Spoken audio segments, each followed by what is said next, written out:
안녕하세요, 느긋느긋입니다. 저는 지금 장충동에 위치한 신라호텔에 나왔는데요. 워낙 으리으리한 곳이라 들어가기가 살짝 겁은 나지만 저 안쪽에 있는 지난 역사의 흔적을 여러분께 오늘 소개해 드리려고 합니다. 가보실까요? 저는 지금 신라호텔 영빈관 옆쪽에 나와 있습니다. 저 바위 가운데에 보면 민족중흥이라고 글씨가 새겨져 있는데 잘 보이실지 모르겠네요. 결론부터 말씀을 드리면 저 바위 글씨는 박정희 대통령이 내린 글씨를 바위에 새긴 것입니다. 이 신라호텔은 사실 예전에는 외교사절이나 국가의 귀빈을 모시는 영빈관이 있던 자리인데요.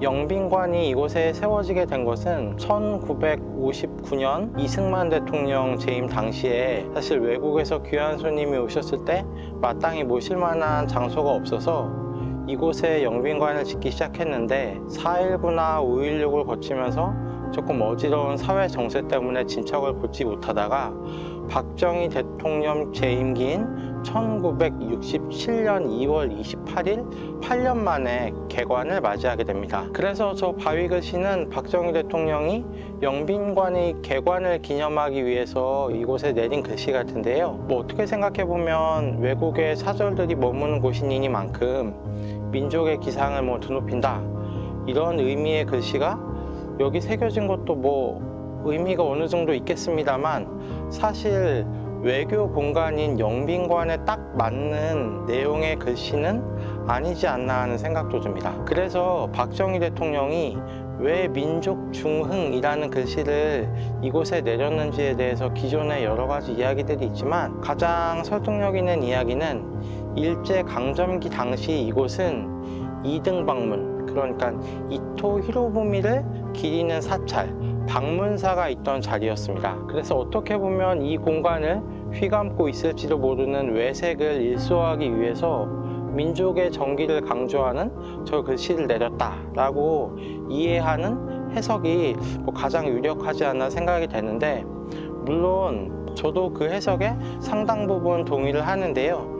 또 남의 이야기만 이렇게 전해드리면 재미가 없어서 거기에 제 해석도 살짝 덧붙여 보려고 합니다. 그래서 저는 저 글씨를 이 장소에 포커스를 맞추기보다는 저 글씨가 쓰여진 시기, 즉 1967년 연초에 집중을 해서 해석을 해보면 어떨까 싶은데요. 1967년은 제6대 대통령 선거가 있던 해입니다. 1967년 제6대 대선에서 박정희 대통령은 제4대 대통령을 지낸 윤보선 선생과 맞붙게 됩니다.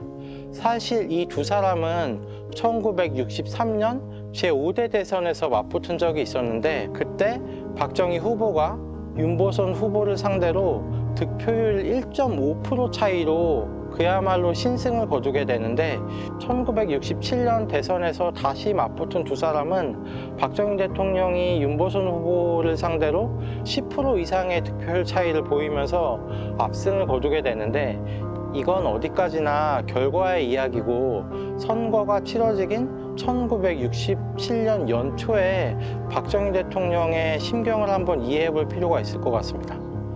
왜 새해를 맞으면 대통령들이 올 한 해 동안의 국정 운영 방침을 밝히는 연두교서를 발표하잖아요. 1967년 박정희 대통령의 연두교서의 슬로건이 뭐냐면 민족의 중흥을 위한 위대한 전진의 해로 만들겠다 라고 해서 어떻게 보면 67년에 있을 선거를 앞둔 선거 슬로건 같은 연두교서를 발표하게 됩니다. 민족중흥이라고 하는 표현은 박정희 대통령의 통치 철학을 돌아봤을 때 가장 최상의 가치에 있는 표현이라고 할 수 있는데요. 조국의 근대화나 남북통일 같은 건 어떻게 보면 민족의 중흥을 이루기 위한 하나의 방법론이라고도 이해를 할 수가 있죠. 그래서 민족중흥이라고 하는 자신의 통치 철학에서 가장 중요한 부분을 1967년 연두교서에서 밝히면서 어떻게 보면 67년에 있을 대선에서 다시 한번 승리하는 각오를 다지지 않았을까 생각을 해봅니다. 그래서 1967년 2월 28일 세워진 이 영빈관에 내용은 딱히 맞진 않지만 선거를 앞두고 있는 박정희 대통령의 각오, 같은 것들이 저 민족중흥이라는 글씨를 이곳에 내리게 된 시대적 배경이 아니었나? 저는 그런 식으로도 한번 해석해 볼 수 있다고 생각을 합니다. 박정희 대통령의 재선에 대한 강한 의지가 담겨 있을 저 바위 글씨를 이곳 신라호텔에서 소개해 드리면서 오늘 영상은 마치겠습니다. 제 영상이 마음에 드셨다면 구독과 좋아요 버튼 한 번씩 꼭 눌러 주시고요. 저는 다음 영상으로 찾아뵙겠습니다. 감사합니다. 끝.